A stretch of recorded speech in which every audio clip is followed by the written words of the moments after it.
the Hearthstone Burrow.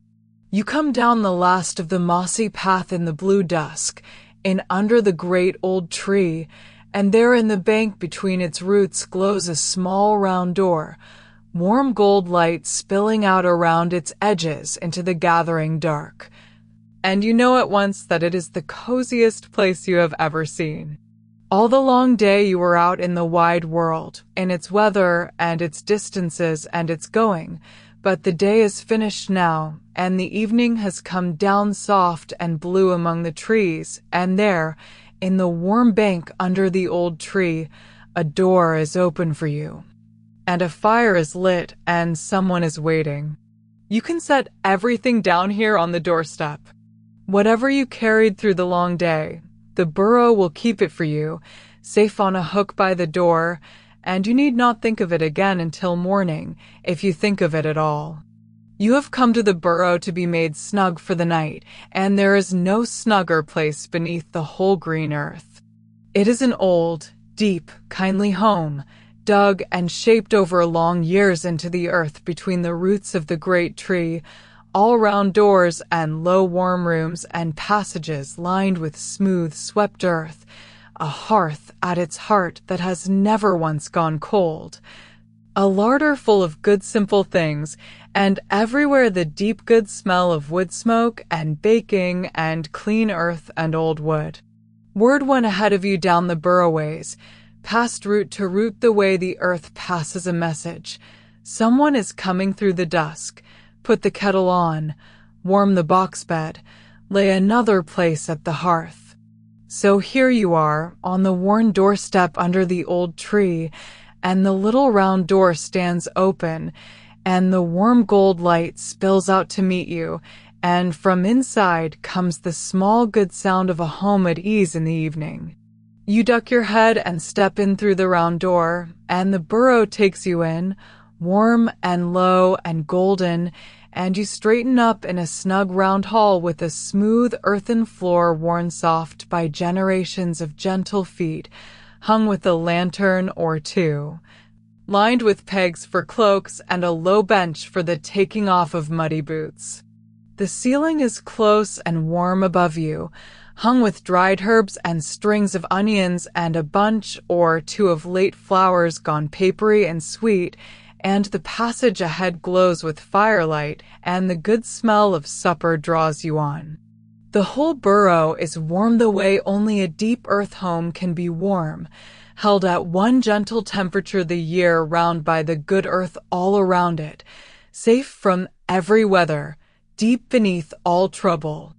A little way down the warm passage, where it opens into the glow of the Hearth-Room, a figure is waiting for you, a small candle held low so its light rests on the floor and not in your eyes.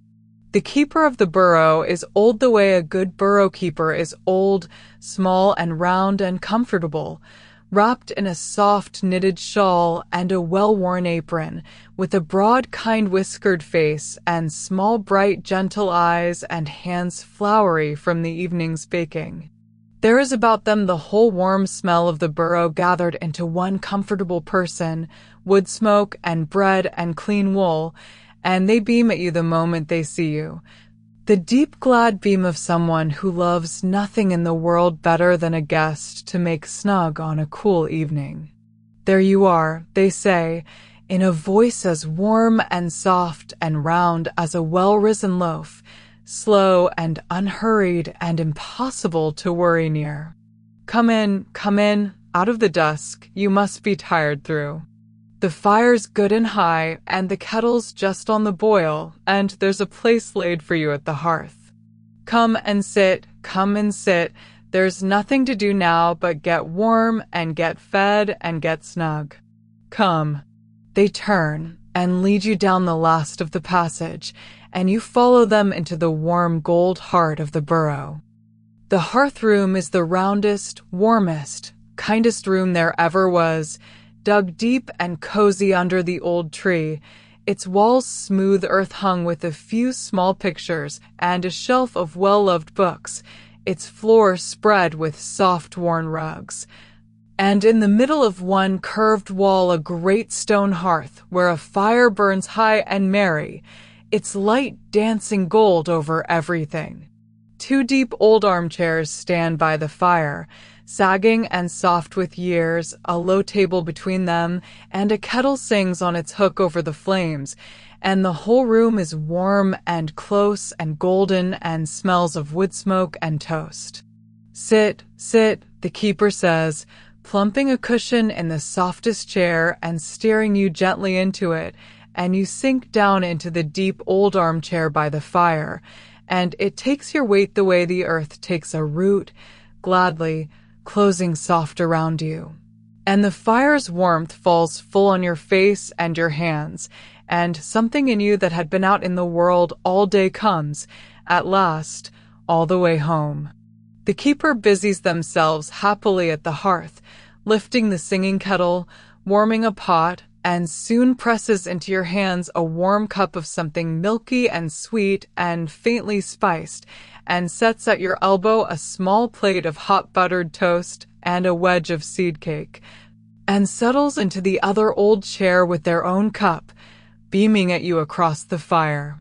"Now," they say, "eat and drink and warm yourself right through, and don't you think about a single thing but how good the fire feels."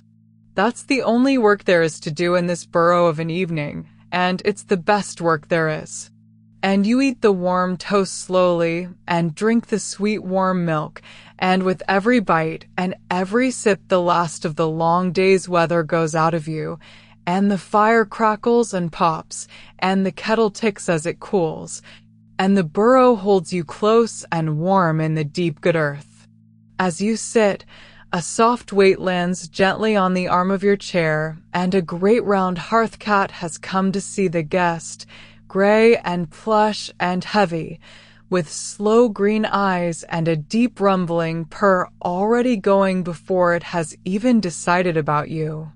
It considers you a moment in the firelight, and then, deciding well, it steps down softly into your lap and turns around once and settles into a warm, heavy circle there, tucking its paws beneath it and closing its eyes, and its purr goes on.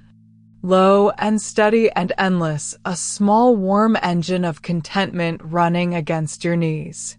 You rest a hand on its warm fur, and it rises and falls with its slow breathing, and its purr seems to hum up through your hand and into your chest and loosen something there, and your own breath falls slow to match it. That's the hearth cat, the keeper says fondly. She purrs any guest to sleep who'll let her. It's her one job, and she does it better than anything. There's no lullaby in all the world like a cat that's decided to purr for you. And the cat purrs on, warm and heavy in your lap, and the fire glows, and you feel yourself grow drowsier and warmer and further away by the moment. And when you have eaten your fill, the keeper settles deeper into their old chair with their cup and begins softly to tell you the things the burrow knows. How the great tree above has stood for 300 years and more, and how the burrow was dug among its roots by the keeper's own great-great-grandmother, and added to and smoothed and warmed by every keeper since, so that every curve of it has been shaped by kind hands over long years for no reason but comfort. How the hearth fire has, by careful banking, never once been let to go fully out in all that time, but has been passed down glowing from evening to evening for generations, the same warm fire. So that to sit by it is to sit by every cozy evening there has ever been in this place. How the deep earth all around holds the burrow at one gentle warmth the whole year through, cool in the summer's heat and warm in the winter's cold, so that down here it is always this same mild, kind evening, whatever the wide world does above. You do not need to remember any of it. It is the kind of telling meant only to be listened to, the way you listen to a fire crackle and let go of. They tell you, too, of the guests who have come down the dusk path to be made snug before you. The traveler caught out in a storm, who followed the glow of the little round door and slept the wild night through without hearing a single gust, so deep and warm the earth held them. The old friend who came every autumn as the evenings drew in, to sit by this same fire and say nothing much and be perfectly content. The frightened child, lost in the wood at dusk, who was fed warm milk and tucked into the box bed among the roots and told that the earth was only the world's own great warm blanket, and who slept without a single bad dream and was walked home glad in the morning. Everyone sleeps deep down here, the keeper says, warming their hands round their cup. It's the warm that does it, and the quiet, and the deep good earth all round, and knowing the door's shut and the fire's banked and there's nothing at all left to do. You've done the hard part, the whole long day of it. All that's left now is to be made snug, and there's no sweeter thing in the world than being made snug at the end of a long day. And the fire settles lower and warmer, and you feel your breath grow long and slow and easy. When you have eaten and are warm through, and the telling has wound gently down, the keeper takes up a candle and, seeing you settled but curious, offers to show you round the snug little home before bed, and you rise and follow. And they lead you softly down the warm earthen passages, showing you the burrow's small good rooms one at a time. First the larder, cool and deep and neat, its shelves lined with crocks and jars and round cheeses and hanging bunches of herbs and a whole winter's worth of good simple food, everything in its place, everything put by against the cold months, so that the burrow need never want for anything. A full larder's a great comfort, the keeper says, running a fond hand along a shelf. To know there's plenty put by, and no need to go out in bad weather, and enough to share with anyone who comes. There's a deep peace in a full larder. It's a kind of held breath let all the way out.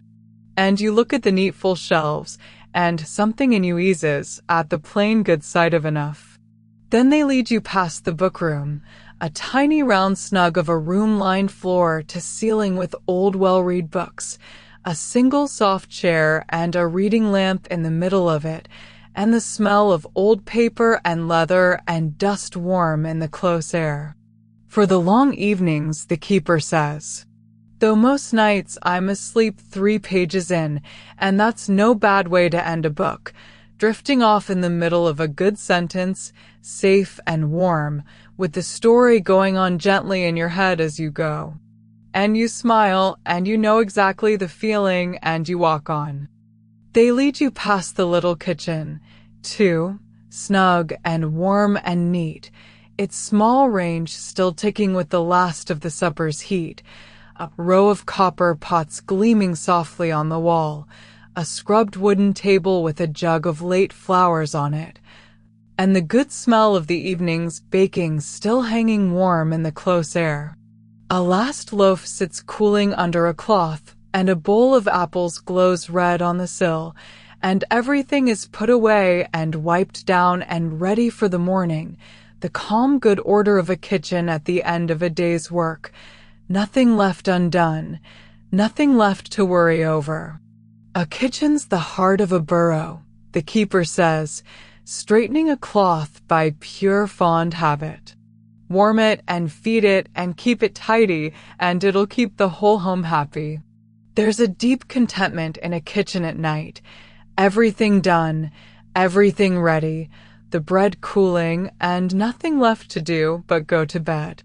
And you breathe in the warm baking smell, and it settles somewhere very old and glad in you, and you walk on toward the bedrooms.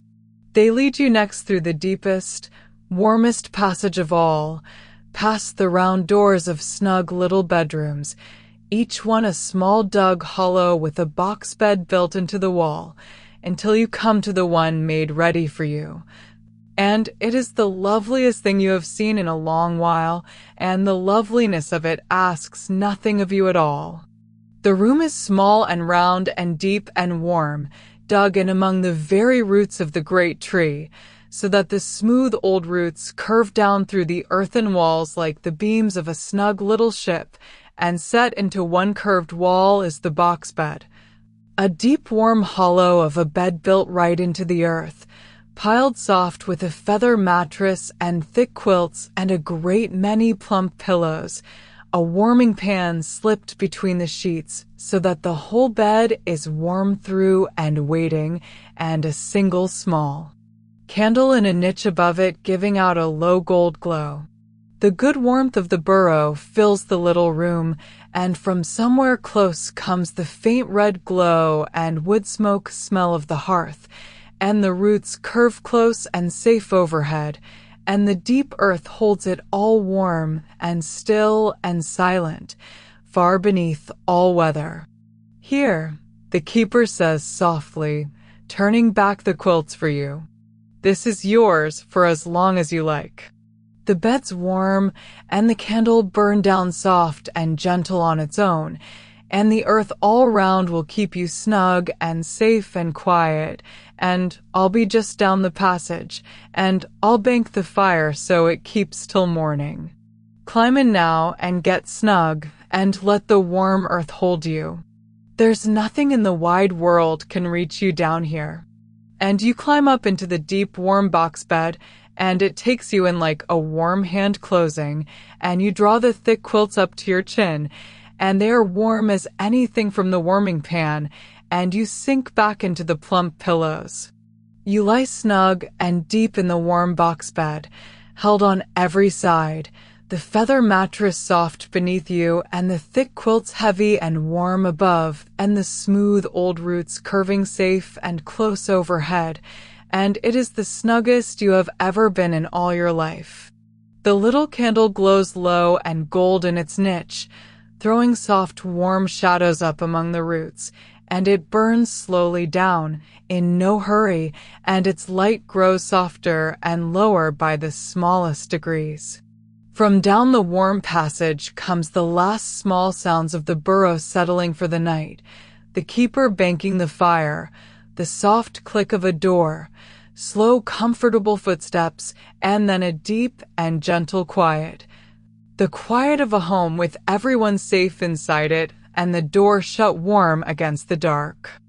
Far above, the evening has deepened into full night, and the wind may be moving in the great tree's branches, and the first owl may be calling across the dark wood, and the cool dew may be settling on the fields, but none of it reaches down to you here. None of it at all, and the knowing of it, the knowing that the weather and the dark and the wide night are all up there while you are safe and warm down here, is one of the sweetest feelings there is, the old deep comfort of being snug. Indoors while the night goes on without you. The hearth cat has come padding down the passage after you and sprung up onto the foot of the box bed, and turned around once, and settled into a warm, heavy weight against your feet, purring still, low and endless, and you feel the small, warm engine of it through the quilts. And it hums you down further, and the candle burns a little lower, and the roots curve close and safe, and you let yourself go heavy and warm and slow. The deep earth holds the whole burrow warm and still and silent all around you, safe beneath the roots of the great old tree, safe beneath the fields and the weather and the wide-going world, down where nothing is cold and nothing is loud and nothing can trouble you at all. With every breath you sink a little further into the deep soft bed, and the bed a little further into the warm root-wrapped earth, and the earth a little further into the enormous, kindly quiet of the deep ground, until you cannot tell where you end and the warm dark begins. There is nothing to carry now. There is nowhere to go before morning, and morning is a long, slow way off, warm and safe above the good earth, and in no hurry, and neither are you. The fire is banked and will keep. The larder is full. The door is shut. The keeper sleeps snug down the passage, and you are held deep and warm in the safest, snuggest, kindest place beneath the whole green world.